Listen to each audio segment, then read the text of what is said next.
The Highest in the Room is proud to be sponsored and lit by the CWCB Expo. The show has helped build a legalized cannabis industry and is a leading forum for the entire supply chain, seed to sale.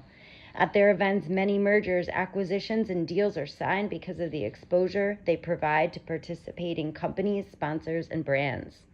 The CWCB Expo continues to support and stand shoulder to shoulder with the brave, courageous, and committed who have helped shape the cannabis industry, evolving through many phases of stigma, volatility, and legalization. This is KymB reporting from the weed capital of the world, New York City. After almost 100 years of prohibition, the government has finally loosened the stranglehold on cannabis. As we enter a new industry of innovation, technology, and greed, there are some cannabis professionals who have pushed through the doors of opportunity. I talk to them unfiltered and uncut. We get the real story from the highest in the room. Hello, my friends. This is your roving reporter, KymB, and I am here with my dear friend Dharsh, who is the co-founder of Joyleaf, a fabulous dispensary in our sister state, New Jersey. Now, I'm from Staten Island, so I consider myself from New York, of course, but we're right there in the New Jersey purgatory. So I think that the saying is that they flipped a coin to decide if Staten Island was going to go to New York or New Jersey. So here I am, full on New Yorker, but spend a lot of time in Jersey. So, sis, tell us where you're from, where you're at, and what your business is. Before I get into that, I just want to say thank you to you. I love what you do, and I am so grateful to be spending time and energy with you this morning. So thank you. So I am Dharsh. I am one of the co-founders of Joyleaf. I'm actually Sri Lankan, so my background, I grew up in a traditional immigrant home. I actually grew up in Canada, in Toronto, Canada. And then I came to the US in 2014. My background, I'm actually being South Asian, you're a doctor, lawyer, accountant. I'm an accountant. So I became that, and that was my profession in the first 20 years of my life. And then in 2018, I would have to say I found the plant later in my life. And I found the plant because I was going through some depression and anxiety at the time. I was going through a life change, and the plant found me. And what I didn't know at the time when the plant found me was it was actually healing my body. And then I would discover that later on, and I would discover the term the endocannabinoid system.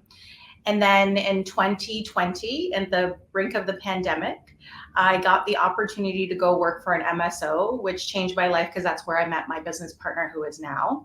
And he was the former CEO of an MSO. So I went and worked there to get into the cannabis industry, to understand what is it and how do you actually do business. Because my background being a accountant and then spending time in a Fortune 50 company, I build businesses.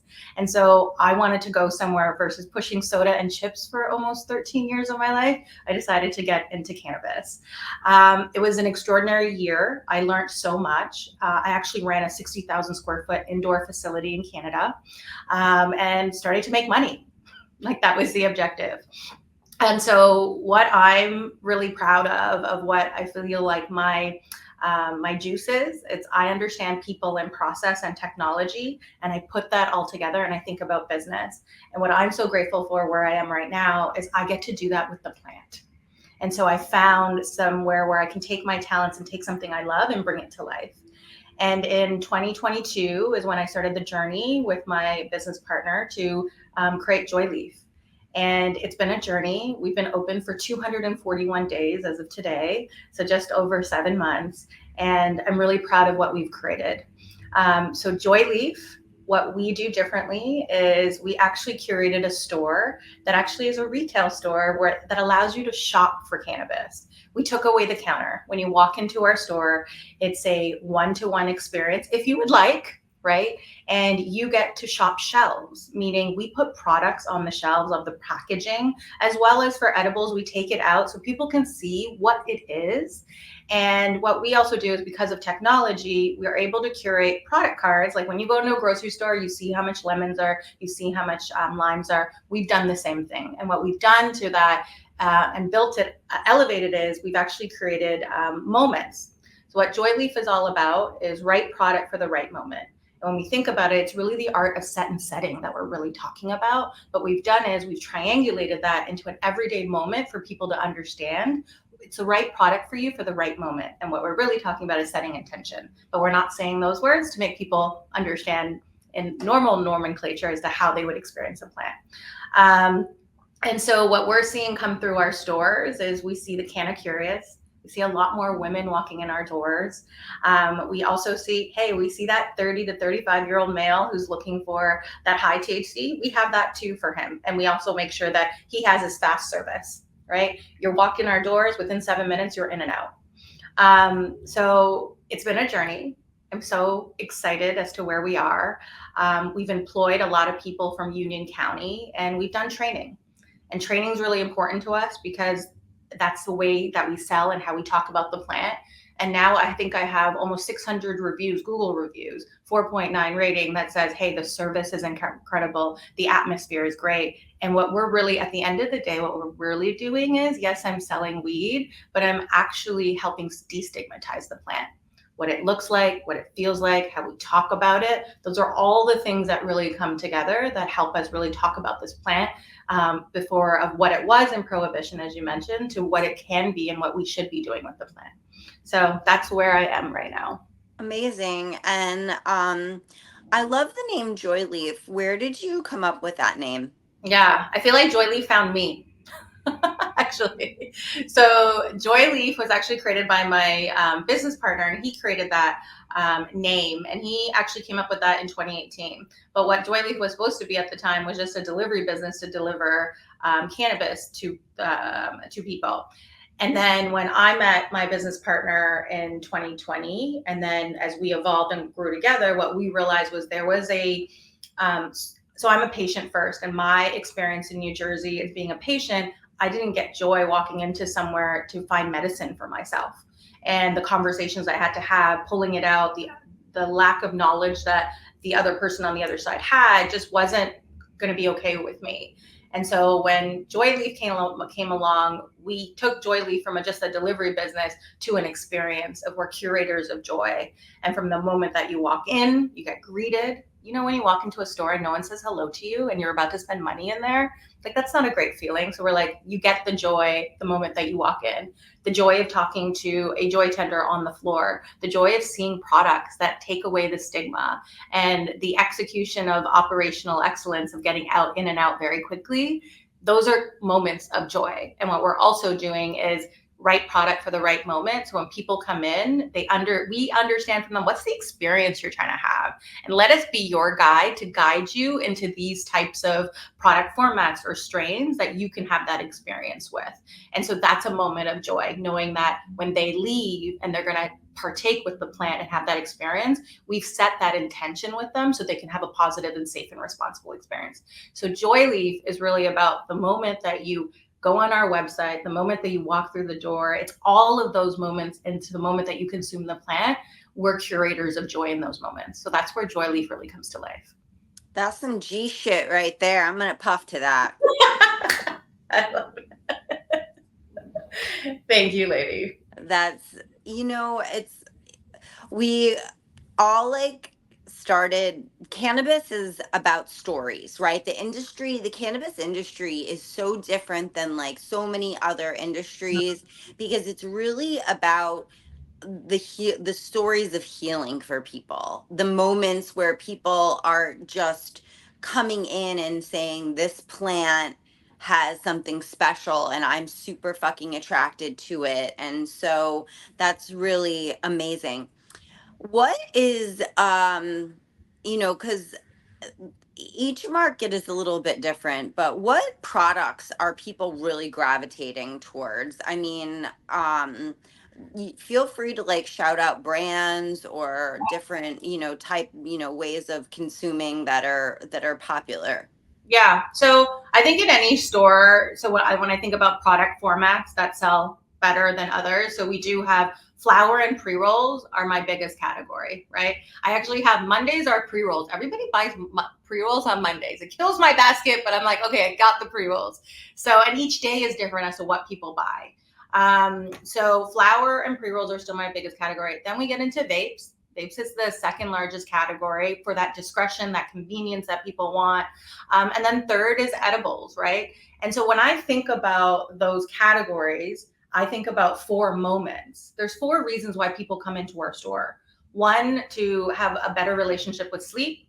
They want to relax after a long day. They have some medicinal, they have a therapeutic reason that why they need to use it. And then 4, they want to have a good time. And when we think about brands, right? The brands that come that can meet in those moments is really how we can have a successful, safe, and responsible sell experience for that customer. New brands that are come out, I'm so excited about the shelf changing, because when in December when we joined, there was really all the 7 MSOs that really existed. The new independents weren't out yet. Then in March, it started changing, right? We saw independents like Garden Greens. They've done a great job of coming into the market, bringing in new genetics, right, that can cater to these moments. So I'm a big fan of Garden Greens. They play a large role in our store. The next one, surprisingly, it is another MSO. I would say it is Ascend. I like Ascend. I like their products. I like their relationships, right? And we get invited to have a true partnership. So it's not just about what brands, it's also about what is the brand and their values and how does that align to your values. That's really important to us. So Ascend's also a larger customer. Camino just came into the marketplace, right? So they've done well nationally. They've had a huge splash, and they partnered with Garden Society, which is they come out from out west here. Other brand like Clade 9 from a flower standpoint, good genetics that are coming out. So these 4 independents that have just come on board, I'm so excited with, because the best thing is it's like we get to partner with these brands and we get to bring those brands to life so that customers can touch them, right? So we do events in the store. So we do sessions of joy. We're going to have an ice cream event end of the month where one of the brands is going to come and be there and do kind of a pop-up, but also an experience. So it's still evolving. You have now micros that are coming out, and these are also legacy guys that have come out, right? And so you have Full Tilt Labs that are a micro growth that I'm going to be actually bringing in the next 2 weeks.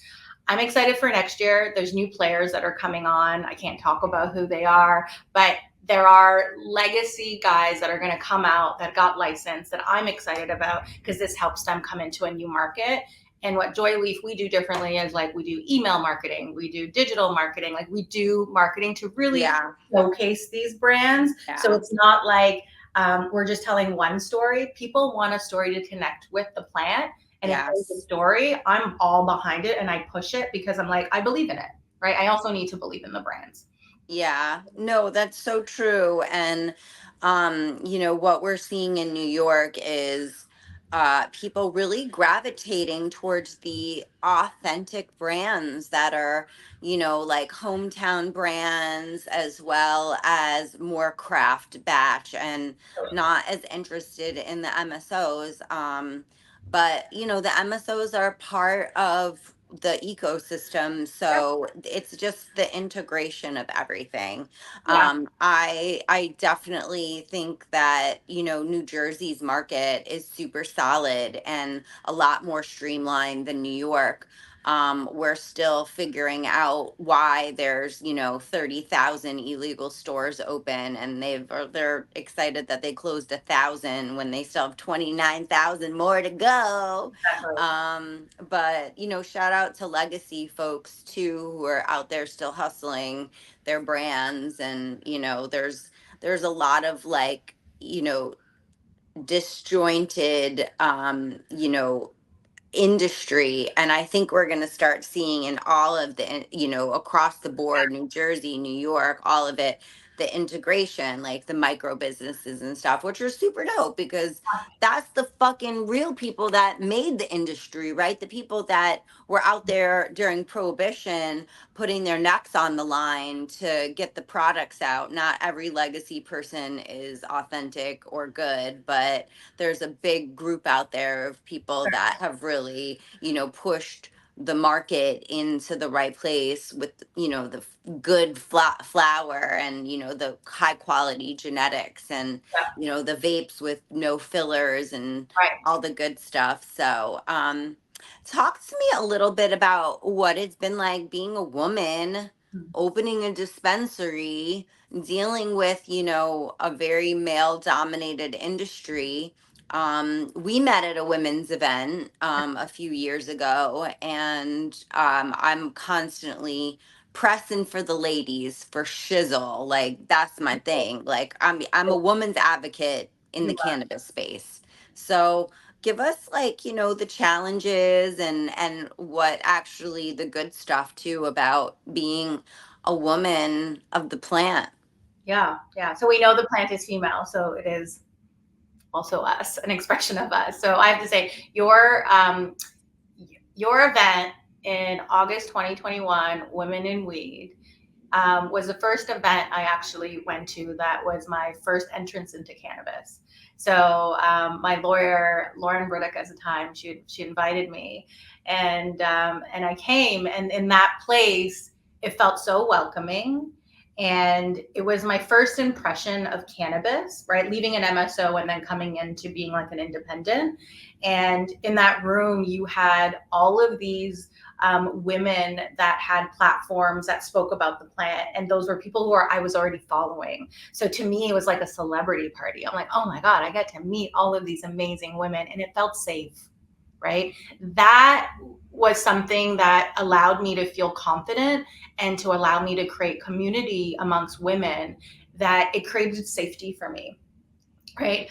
Because what will happen in the next 24 months, right, is once you get into that industry, and as you said, it's a male dominated industry. I felt both sides. That was the first time, I would have to say, in my career. Remember, I was in Fortune 50, corporate America, climbing the corporate ladder. I worked for a large corporation, PepsiCo, which was really about people and women leader. And it was a woman that led that company, right? So to me, coming outside and not really understanding that experience of a woman in that male dominated industry, that was my whole experience of like, oh, this is what has happened to people. This is when someone tells me the story and how they were made feel inferior and not good enough, and like all of these things, and being put down in their statements. That happened to me in the last 2 years, right? What I'm so fortunate about is that I also have those women who I created safety net with, to be like, I have all these women and they're doing their things, and I saw role models, so I knew that I could also do it. And then at the same time, I had men. So there's two types of men I experience in this industry: men who don't believe in you, and then men who do believe in you. And those men that do believe in you will come up to you and say, and they'll accolade you on the work that you're doing, and then give you advice that they didn't really have, they didn't need to tell you anything, right? They care. And so what I went into with those men were like, I surrounded myself with, and my business partner is a male and he's had a business, and I'm fortunate enough to have him as like a mentor. Then all of a sudden I saw certain men that were figures in the industry started approaching me and giving me accolades. And I was like, let me listen to these guys. And I have this group of men that I use as counsel. And they're well known in the industry, that I go to them to be like, hey, what's your perspective on this? Hey, what do you think about this? I'm thinking about this. So there's this group of men and women that I have this beautiful community with that believe in what I'm doing. And so I stuck with them. Then you get the experience of like, I'll get on a vendor call at a new vendor meeting, and then they're talking at me and telling me how great their weed is, that I should buy it COD without checking their COAs. And you're having these uncomfortable conversations, and you can't even articulate who you are, what's your background, how are you qualified. They're just talking at you. And in those experiences, I just listen. I'm like, let me just listen to what's happening and let me just feel what's going on. And the biggest thing I've learned in this, Kim, is like, trust your gut. Your gut will know instinctually who is going to support you and who will not, and trust it. You don't need to find out. I had to find out a couple of times, that's fine, just to learn. But it is a male-dominated industry. However, there are men in this industry that fully support women. And when they do, it actually assists women to elevate them. Right. And so I don't want to talk about the men who there's so much voice and time and energy we put into men and how they don't support women. I'm not having that conversation. There are great men that support women in this industry, and they show up to support you consistently. And so I'm lucky that, and let me be clear, it's a handful. I'm not talking about hundreds. It's a handful of people of who you keep in your community. I think the biggest thing of learning in this industry was like, oh, that is real and that does exist, right?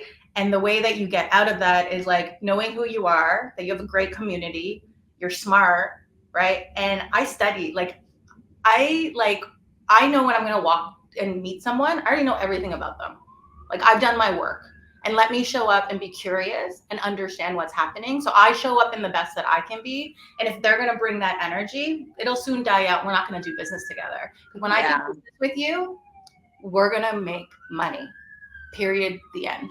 I'm always looking for a cool bro to make a little extra money with. So I feel that. And there's a lot of guys out there who have tested me, and I was like, you want to fuck around and find out, And before there were, licenses going out, and before the legal industry popped up in the Northeast, specifically in New York and New Jersey, I was out there advocating in a man's world, and there are many times where I've kind of, had to lose my cool a little and be like, nah, bro, you step into the wrong girl.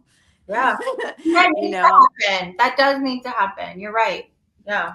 But there are so many wonderful men out there that I love and adore. Yeah. John Sullivan, who is the husband of the infamous Gene Sullivan, he's definitely one of the people that I turn to for advice and listen intently. And, he's constantly sending me, articles and blurbs and blogs about, things that I need to keep abreast about. And I really appreciate his mentorship. So I'm not a man hater. I'm a heterosexual woman who is, trying to sell some weed in a man's world. And, it's interesting, but I appreciate your thoughtful answer on that. And, it's really important to have a cohort of people that you love and trust from all perspectives, right? You need to have fresh perspectives. If you keep going to the same people for the same shit, you're going to get the same answers, and there's not going to be the growth. So, speaking of growth, you've been in business for 7 months. Mm-hmm. Tell us about what it looks like from day one to, day 241. Am I right? Yeah. Okay. And what you've seen along the way as, building your dispensary business, because there are a lot more dispensaries that are going to open up, and we know that there's going to be, enough for everyone to make a living. So what do you see as how you trended up to where you are today? Yeah, I would say, in 7 months, I break down the 7 months into like parts. Like the first 60 days was like, so I'm an operator, I'm an accountant by trade, right? So I'm a businesswoman. So I'm like, I needed to go, because we talked about stuff conceptually for 2 years. I've never opened a retail store. And so I've never run a store. I've run manufacturing operations. And so for me, I had to learn my systems. And so I spent 30 days to get, because we conceptually talked about processes, like we don't have customers. So the process is just a make-believe thing until you get the customer. And so for the first 60 days, it's like understanding how cash is collected when the customer walks in. Is our loyalty program working? What are the kinks of our POS system? A metric, which is the state system. So understanding that, because for me, in my background, I needed to understand, I think numbers first, just who I am. And I needed to understand where are all the dead bodies buried, so that when I make decisions, I understand how that impacts my P&L and how that impacts my systems. And I'm always trying to streamline process. So that was the first 60 days, and I felt good coming out of it. I could count my cash, I could count my inventory, I knew how many customers were coming in, I knew how to run my business. So I was in that store every day, like every day, from the before it opened to after it closed, like every day. We didn't put a shower in there for a reason, because I would live there. Right. And then what happens is, from January, or sorry, from February, what we also did was we had a late grand opening, because I didn't want to experience, I needed to learn my business first. We had grand opening, and then the next thing that you learn is your people and how they operate. Labor in retail is really hard. And I prided myself as being a good leader and like, I'm going to drive inspiration and blah, blah. Then all of a sudden I had turnover, right? And then I learned a really important reason. I'm like, well, the good thing is when people left, they left to go discover something else for themselves. So I was happy with that. So we inspired them and they left, but I then now have to retrain and do all that. I think that was the biggest learning for me. It was like, we didn't hire enough people because I didn't want to let people go. So I hired minimum people. Then I lost the minimum people. Then we suffered. So then I got back in the store and I started working my store again. Then we hire again. So that was a big learning of, we can train and we can have a good place, but people will come and go. That's just the beast of what it is of retail. And then the next piece is we get into summer. So we've learned our business. We've understand who our customer is. Our biggest problem to solve was bringing awareness that we were open. We ran events to get people to come in, and we started having an email list. So one of the things that we did very successfully at the beginning for any retail operator, you want to learn your customer and meet them from the day that they walk in and have a relationship with them. So we had a loyalty program already set up. And so we were capturing emails. So by April, I had about 5,000 emails, right? And then I could talk to these customers and bring them back and show them all the new stuff. So we created a community and a relationship with our customer. Then after 420, I started hitting boots on the ground, going into local stores, introducing myself, handing out discount cards, like old school. Like, meet me, I open the store, come visit me. And I'm continuing to do that. So it's really about acquiring new customers, and customers will want to meet you and they want to have a relationship with you, because there's going to be so many dispensaries that open, but I know my top 25 customers. I know their names. I send them emails. I said, thank you. Like, there's a relationship and there's community that's built there. And that's what we're working on. In the back half of the year, what we're working on is activating delivery. So I'm excited to bring delivery to New Jersey. You can get it 90 minutes or less. So we should be getting that hopefully starting in September. So that's our next big push, to start meeting people outside our 3-mile radius, of talking to them about the curating joy and bringing that to their doors.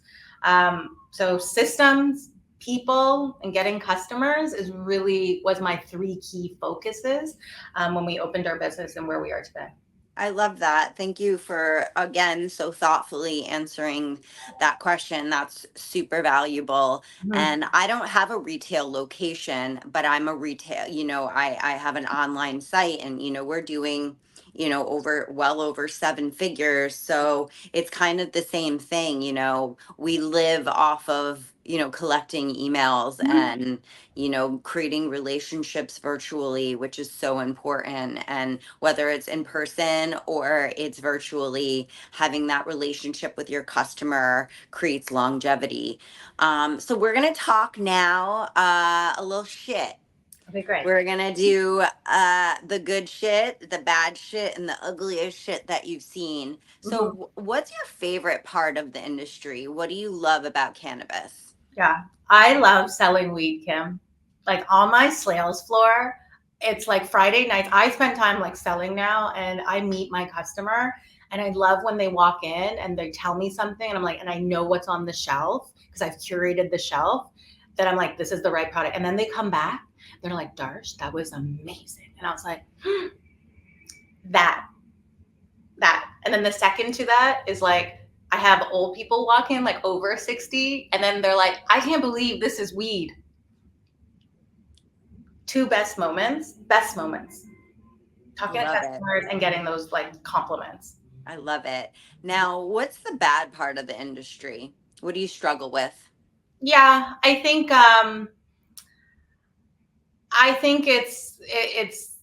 it's like when you try new products. I think the hard part is when you try new products and you know who your customer is and you can't move that product and you learn more, but you have feedback to the vendor, but they're not in a position to change it. I think that's hard because you're trying to help them do their business. But I'm like, then it's hard because I'm like, I'm going to have that product sit on my shelf. And I know I've done all my activations and there's nuances that need to be changed because I think about the customer first. And if the vendor can't change it, we're in a place of like, I can't pull you back in until like I know who my customer is. And so I think that's been a challenge of being like, and these are people you mean, they're your friends, but you also have to run a business. I think I struggle with that because I want to make everybody happy, but I also have to run a business. Yeah. What's the ugliest shit you've seen out there? Being talked to, downgraded to, and didn't have an opinion, basically like that doesn't really matter. And being basically told shut up in a meeting and asking questions. And so, and it happens, by the way, also, I didn't buy from them, but it happened that this company also had the first recall. So I was like, karma. Oh, I actually just read that this morning in the news. How interesting. Well, karma is a mofo. Karma. And I live for the day that a man tells me to shut up.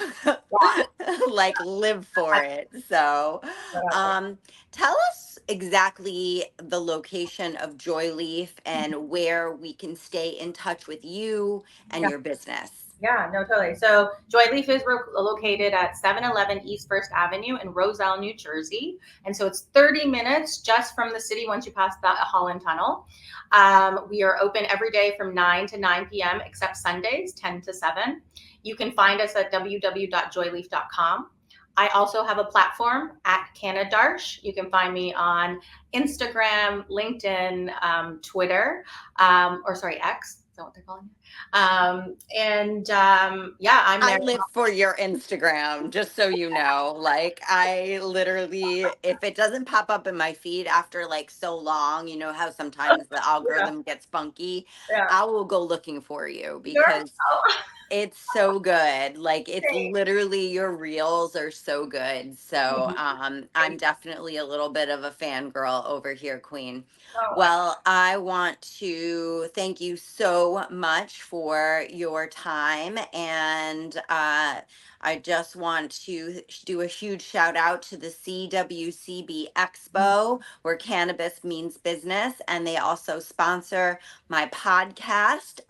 Check out our 2025 dates at the world famous Javits Center in my hometown of New York City. I'm KymB, and this is Dharsh, and we are the highest in the room.